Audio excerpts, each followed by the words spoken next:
I think it's a great time to contract syphilis. Let's go get it. The hell with that.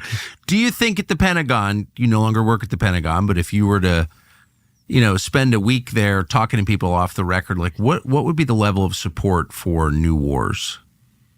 Well, first of all, remember that your general officer corps is different from the rest of the officer corps. Now, that doesn't mean there aren't lots of full colonels out there who are desperate to be generals. And so they'll try to provide you with the answer they think is most likely to get them promoted. Okay.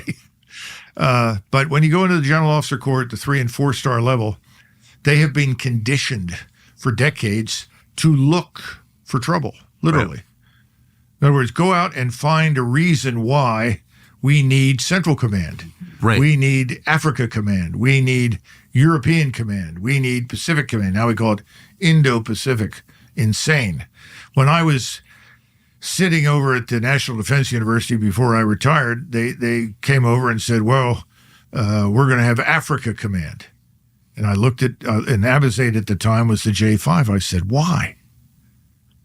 I mean, how would you feel if you're an African? Well, the United States military has now created a command and calls it Africa Command. How's that good for Africa?